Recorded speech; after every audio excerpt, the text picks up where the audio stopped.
वो भी बड़े सुंदर। काय पे बैठते हैं? कौवे पर। दुनिया का सबसे सुंदर पक्षी, वो तो राष्ट्रीय पक्षी मोर को बना दिया, नहीं तो दुनिया का सबसे सुंदर पक्षी अगर कुछ था तो कौवा था।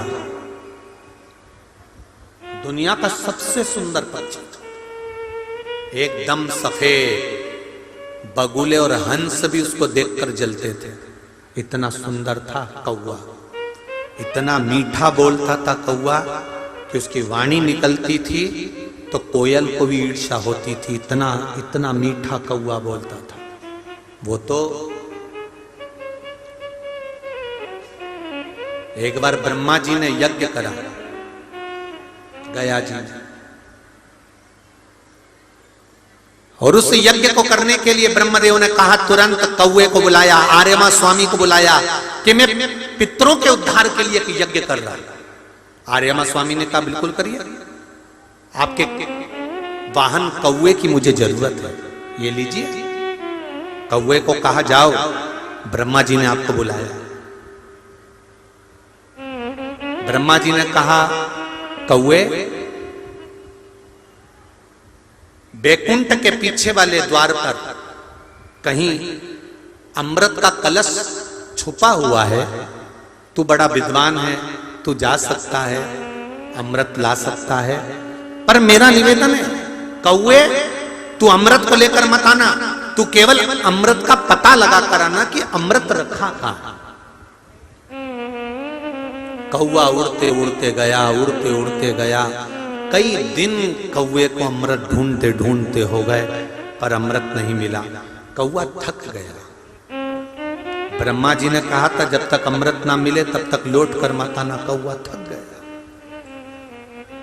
आर्यमा स्वामी से पूछा, स्वामी आप मेरे सेठ हैं, आप स्वामी हैं, आप बताओ अमृत कहां रखा है। आर्यमा स्वामी ने कहा, मुझे मालूम होता तो मैं अमृत तुझे पहले बता देता। कौवे से कहा, तुम ढूंढो। कौवा एकदम सफेद, मीठी वाणी बोलने वाला, उड़ते उड़ते उड़ते उड़ते सारे लोकों में घूम कर आ गया। मृत्यु लोक में आया, शिव की आराधना करी, आप बताओ अमृत कहां रखा है। शंकर जी ने इशारा कर दिया, तुम कैलाश के पीछे जाओ, और उस कैलाश के पीछे उत्तराखंड का जो आनंद है, वहां देव शिखर है। कभी आप नेट पे सर्च करना, मोबाइल पर निकालना, उत्तराखंड की भूमि पर देव शिखर नाम आता है, देव शिखर, जहां पर अमृत का कलश रखा हुआ था। कौवा उड़ते उड़ते गया, कलश को देख लिया, थक गया, बहुत भूख लग रही थी, बहुत प्यास लग रही थी।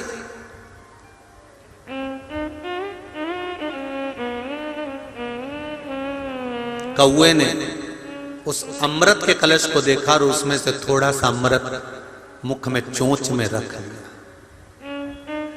चोंच में रखा, आया, ब्रह्मा जी से कहा, प्रभु अमृत वहां रखा हुआ है। ब्रह्मा जी गए, अमृत का कलश लेकर आए।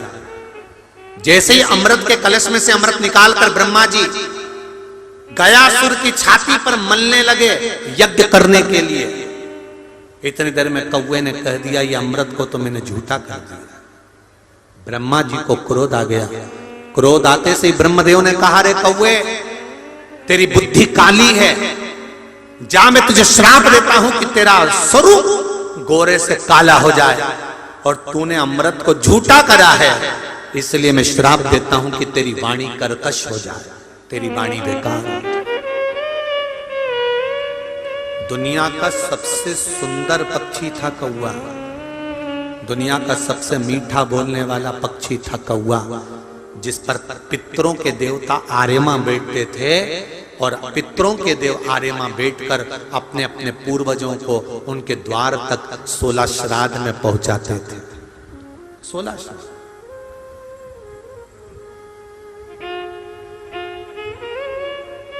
शादी में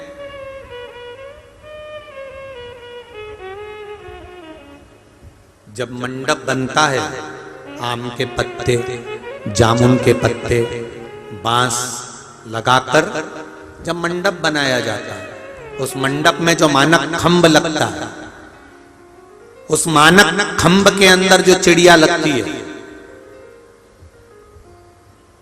दुनिया के लोगों को लगता है कि वो चिड़िया लगी है, पर उस मानक खंभ के अंदर हमारे पूर्वज जिस कौवे पर बैठकर आर्यमा स्वामी के साथ आते थे, उस आर्यमा स्वामी का प्रतीक है वो मानक खंभ।